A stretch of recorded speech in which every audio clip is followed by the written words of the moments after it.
김정은 제1위원장의 첫 외교 무대로 점쳐지기도 했던 반둥회의가 개막했습니다.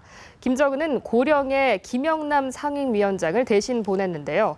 반둥회의에 참석한 김영남을 비롯해 김정은의 특사로 중국과 러시아를 방문했던 최룡해 등 북한 외교 브레인들의 면면까지 살펴보겠습니다. 전현준 동북아 평화협력원장, 서울대 통일평화연구원 장용석 박사 자리했습니다. 안녕하십니까? 안녕하세요. 안녕하십니까? 네, 안녕하십니까? 예.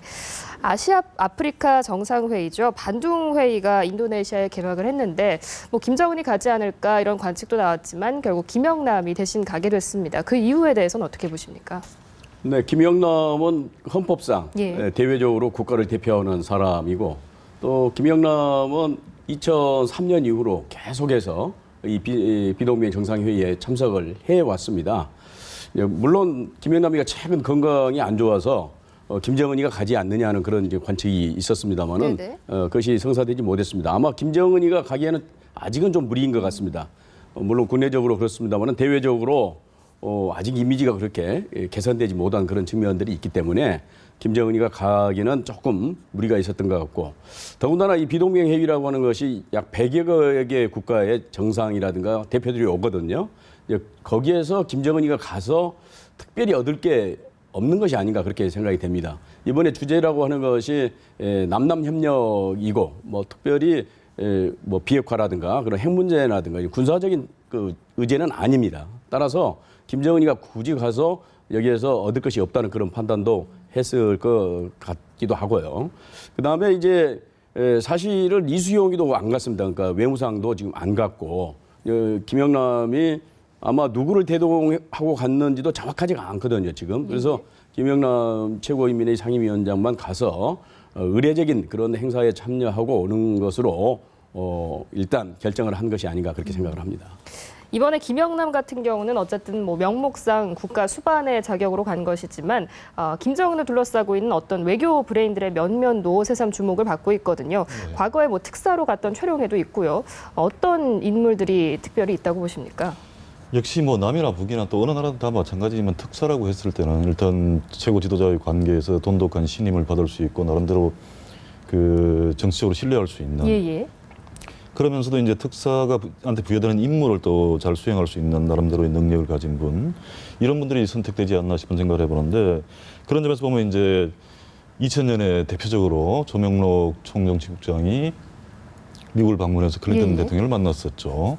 이런 경우들이 이제 말하자면 김정일 위원장이 가장 신임할 수 있는 인물을 또 보내서 그렇게 그 당시 북미 공동 커뮤니티까지 나오고 정상 초청까지 이루어졌던 이런 또 사례가 있었고 최근에 와서는 이제 역시 최룡해 비서가 당시 총정치국장으로서 이제 중국도 방문했었고 그다음에 이제 러시아를 방문했었죠. 그래서 중국을 방문했을 때 2013년도 이제 핵실험 이후에 경색된 관계를 나름대로 좀 풀어보고자 하는 굉장히 큰 미션을 받고 갔던 건데 물론 성공하지 못했습니다만은 그 다음에 이제 2014년도에는 러시아를 갔었죠. 러시아에 갈 때는 또 좀 특이한 점이 군부 인사를 또 대동해서 갔었고 그런 의미에서 보면 북러 관계가 이제 굉장히 폭넓게 좀 전방위적으로 확대되는 이런 어떤 국면들을 만들어내는 계기가 됐던 측면이 있고 특히 이제 최룡해 특사가 돌아오는 길에 이제 극동 시베리아 지역을 또 둘러봤고 최근에 이제 북한하고 러시아 간의 극동 시베리아 쪽의 개발을 위해서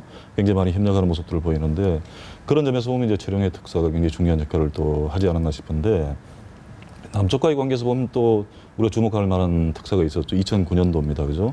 김대중 대통령께서 돌아가셨을 때 이제 특사 조의 방문단 해서 김기남 비서하고 김양근 대남 담당 비서가 내려왔었죠. 최근에 김기남 비서가 잘 보이진 않지만 아무튼 그분들이 또 내려오셔가지고 정상회담까지 이명박 대통령께 제의를 하고 이렇게 관계 개선을 좀 모색했던 시도 이런 것들이 좀 주목이 되지 않나 싶습니다. 특사로 어느 다른 나라에 보내진다는 건 그만큼 그 북한 최고 지도자와 강한 신뢰가 있다라는 방증이기도 하겠지만 결과가 좋지 않았을 경우에는 비참한 최후를 맞기도 한다는데요. 어떤 경우가 있었을까요? 최근에 이제 알려졌던 건데 2010년도에 류경 국가안전보위부 제1부부장이 내려왔다가 2011년도 초에 이제 더 이상 움직일 수 없다는 북쪽의 얘기가 나오면서 숙청된 걸로 이렇게 이제 알려지고 있죠. 그래서 성과가 없었기 때문에 책임을 지는 경우도 있을 수 있지만 이 정도 되면 이제 다른 여러 가지 정치적이든 뭐 내부의 비리 문제든 또는 이제 보안 문제나 여러 가지 이런 것들로 해가지고 소위 그 어떤 국가에 위해를 끼친 뭐 이런 어떤 제목들이 만들어지지 않았을까 싶은데 아무튼 내막은 알 수 없지만 유경 국가안전보위부 제1부부장이 숙청이 됐었죠. 됐고 이제 그런 게 전체적으로 보면 그 이전 해에 보면 이제 우리 임태희 노동부 장관하고 뭐 김양근 비서가 싱가포르에서 만나면서 관계 개선을 모색하던 국면. 그래서 2010년도에 천안함 사건 이후에 굉장히 좀 어려워졌던 국면.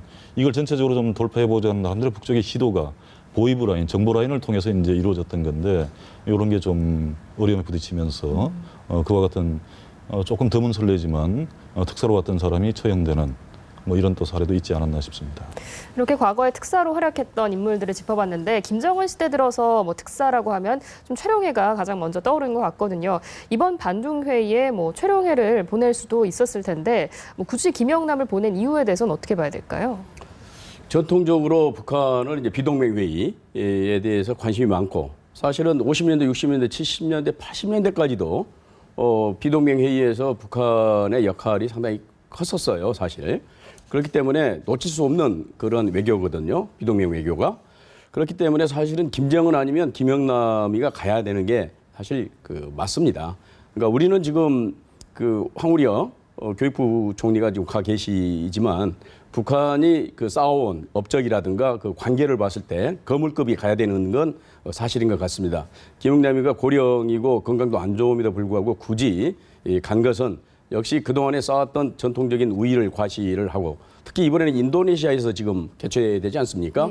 인도네시아는 1955년 반둥회의가 시작될 때부터 영향력을 발휘한 그런 국가이고 또 앞으로 인도네시아와의 협력을 통해서 경제적인 지원이랄까요? 협력을 강화해야 될 그런 국가입니다. 그래서 어떻게 보면 인도네시아에 좀 체면을 세워줘야 될 그런 필요도 있는 것이고 그래서 아마 노구를 이끌고 간 것이 아닌가 그렇게 생각이 되거든요. 최용해는 뭐 앞서 우리 장 박사님 설명이 있었습니다만은 이제 특사용이다 그렇게 좀 굳이 얘기하면 특사를 중요한 국가의 특사를 갖지 않습니까? 중국, 러시아.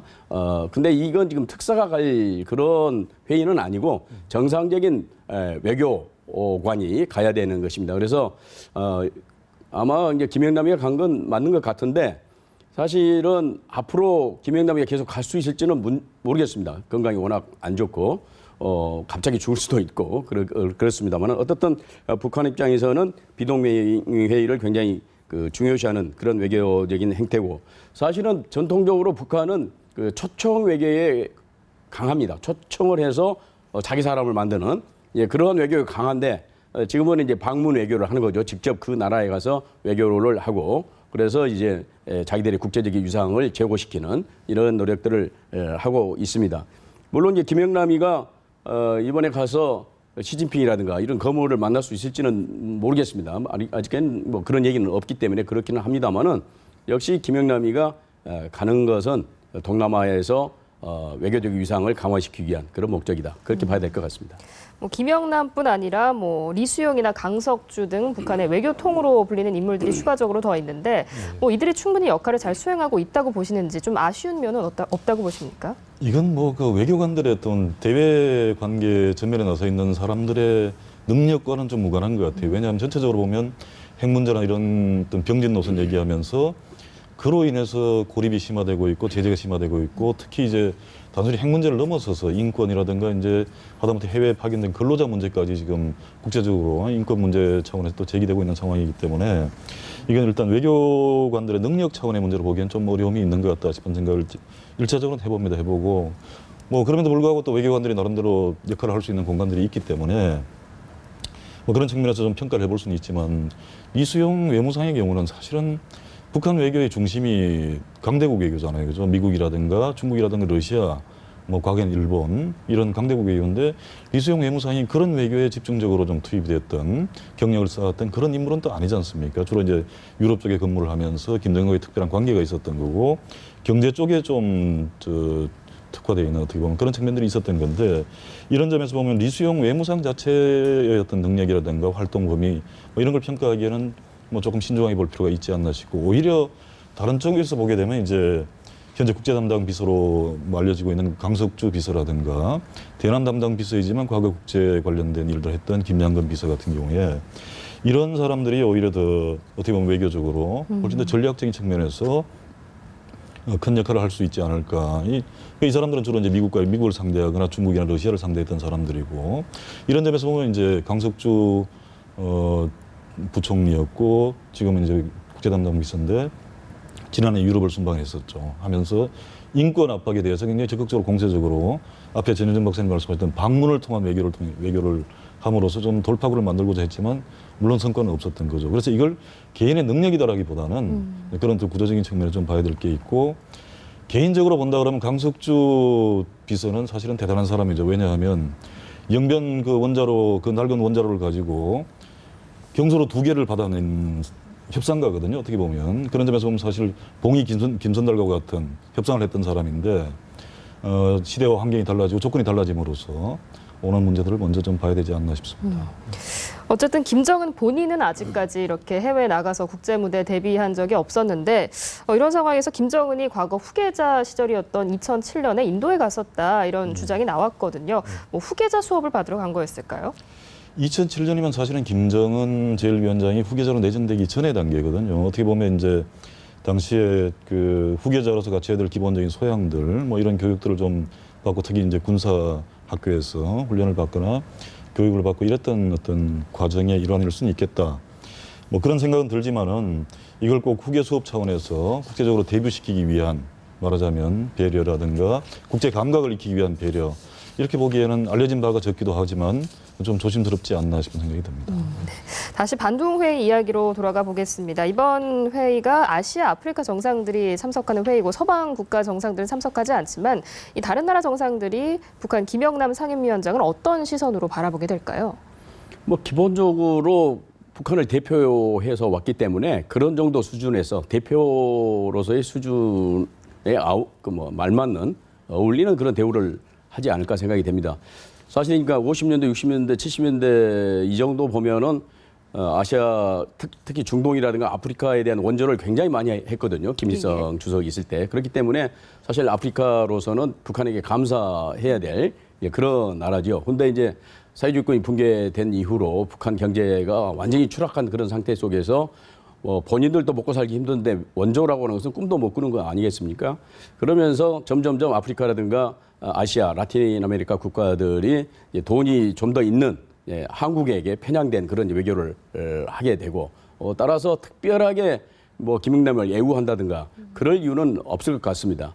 이제 지금 판은 사실은 중국판으로 지금 벌어지고 있고 중국이 뭐 아시아, 아프리카, 뭐 라틴 아메리카까지 어우르는 거대한 지금 경제 발전 전략을 쌓아서 나가고 있지 않습니까? 1대1로라 그래가지고 그런 측면에서 중국에 대한 그 아시아나 아프리카의 빈곤국들이 의존하는 그런 의존율은 굉장히 높아질 것 같고 그래서 어떻게 해서 이제 시진핑을 만나려는 그런 시도들이 있을 것입니다. 그런 와중에 뭐 김영남에게 뭐 특별하게 시간을 할애해서 뭐 그럴 것 같지는 않고 물론 북한 입장에서는 오히려 김영남을 내세워서 그런 아프리카라든가 이런 이제 전통적인 우방에게 좀 더 추파를 던져서 자기들을 지지하도록 만드는 그러한 이제 노력을 하려고 할지는 모르겠습니다만은 아프리카라든가 아시아 국가들이 먼저 나서서 북한에게 어떤 행동을 하기는 쉽지 않을 것이다. 의례적인 그런 대우 정도로 끝나지 않을까 그렇게 생각을 합니다. 예우는 갖추겠지만 뭐 특별히 관심을 가지진 않을 것 같다 이렇게 내다보셨고요. 이번 그 반둥 회의에는 황우여 사회부총리도 참석을 했기 때문에 과연 김영남 상임위원장과 황우여 부총리가 만날 수 있을 것인가 이 부분도 관심인 것 같습니다. 뭐 공식적인 접촉 계획은 없다고 하는데 자연스럽게라도 만날 수 있는 건가요? 그렇죠. 조우할 수 있는 뭐 계기들은 충분히 있지 않나 싶은데 문제는 이제 그게 얼마만큼 의미 있는 어떤 관계 전환 내지 발전 계기가 될 수 있을지에 대해서는 뭐 좀 너무 과도하게 보지 말아야 되지 않겠는가 싶은 생각을 하고 이게 뭐 만남 자체는 사실 나쁘지 않죠. 과거에도 보면 관계가 좋을 때는 예를 들어서 중동 지방에 우리 외교관들 나가 있고 북한 외교관들도 많이 나가 있잖아요. 이런 특별한 계기들에 이제 연애든 뭐든 이런 계기에 만나면 서로가 아쉬운 얘기도 하고 특히 북쪽에서는 자국 근로자들 많이 파견돼 있는데 일자리 좀 알아봐 달라는 얘기까지 할 정도로 이런 시절도 있었습니다만은 지금은 이제 그런 얘기하기도 조심스러운 상황인데다가 특히 이제 뭐 우리가 좀 중요하게 보는 핵 문제를 비롯해서 남북관계 전반을 좀 전환시킬 수 있는 이런 얘기를 할 수 있는 미션을 받고 갔겠느냐. 그런 점에서 쌍방이 다 마찬가지일 거고 김영남 상임위원회 위원장이 왔지만은 뭐 그게 특별한 미션을 받고 온 것 같지도 않고 전현준 박사님 말씀하셨지만은 그렇게 보면 조언은 충분히 있을 수 있고 뭐 만났는데 얼굴 붉힐 일은 없겠지만 그렇지만 이걸 계기로 해서 뭔가 변화를 모색하기에는 굉장히 어려움이 있지 않나. 그래서 특히 이제 이런 게 미국이 이제 북한과의 관계에서는 굉장히 그 북한은 사실 예배를 제껴놓고 있잖아요. 이란, 쿠바 다 대화를 통해서 뭔가 풀어나가면서 쿠바는 공개 정상화까지 나가는데 북한은 예외로 남겨놓고 특히 이제 어떻게 보면 북한은 악동으로 가치가 더 있을지도 모르겠어요.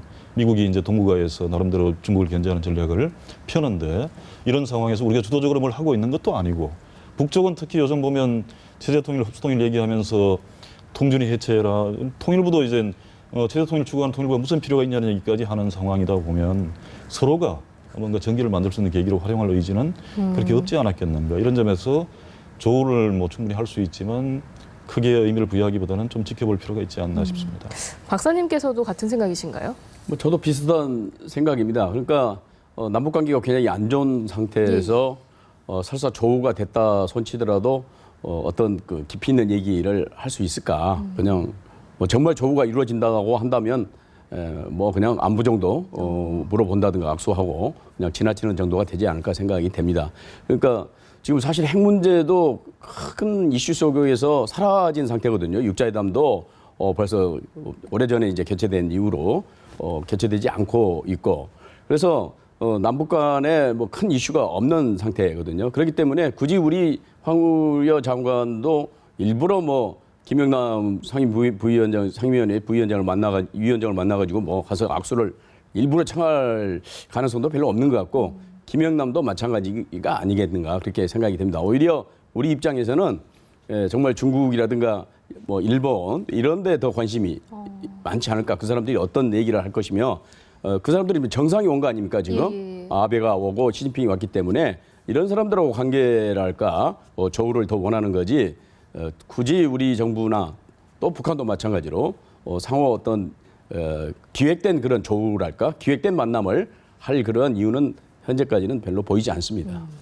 또 앞서서 그 외교부의 조태열 2차관과 북한 박명국 외무성 부상이 우연히 만나기도 했는데 그렇죠. 이 만남 역시 크게 의미를 부여할 수준은 아닌 건가요? 그렇게 봐야 되지 않겠나 싶습니다. 대표단의 대표들의 만남도 마찬가지겠지만 사실 외교 라인에서 이렇게 뭐 남북 관계를 전환시킬 수 있는 우리가 기대하는 특별한 메시지를 주고받을 수 있는 성격은 아닌 것 같아요. 이제 그런 점에서 보게 되면 더더구나 이제 실무진 차원에서 외교관들 중심으로 만나는 것이 뭔가 큰 걸 좀 기대하기에는 무리가 있는 그런 의미에서 이제 조우라고 표현하는 것이 뭐 적절하지 않나 싶습니다. 그렇군요.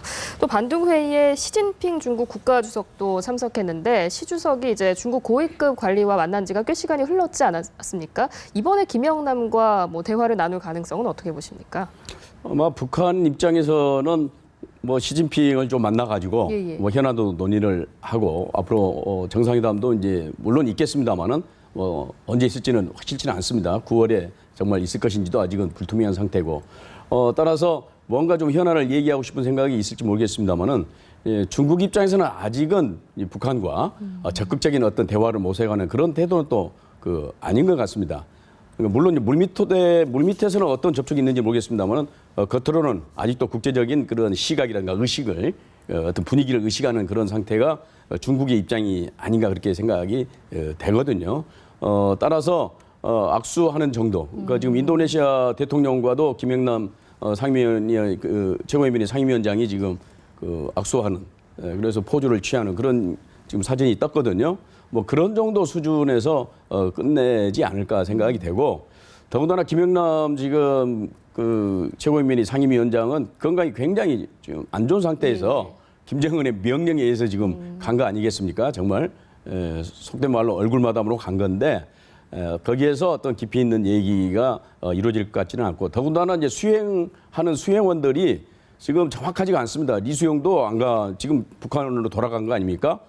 유럽이라든가 쿠바까지 인도까지 다 다니면서 경제 외교를 한 다음에 돌아간 상태고 그렇다고 해서 무슨 뭐 김계관이라든가 이런 사람이 갔다는 생각도 없고 이용호 외무성 부상이 간 그런 보도도 없는 그런 상태이기 때문에 협조자가 없는 그런 상태에서 거의 단기 필마로 간 상태인데 거기에서 무슨 뭐 정상을 만나서 깊이 있는 얘기를 한다고 하는 것은 좀 어렵지 않을까 그렇게 생각을 합니다. 김영남이 가기는 했지만 뭐 특별한 성과를 기대하기는 좀 어려운 상황인 것 같다 이렇게 분석을 해주셨습니다. 네, 오늘 말씀 여기까지 듣겠습니다. 지금까지 동북아 평화협력원 전현준 원장, 서울대 통일평화연구원 장용석 박사였습니다. 고맙습니다. 고맙습니다. 감사합니다.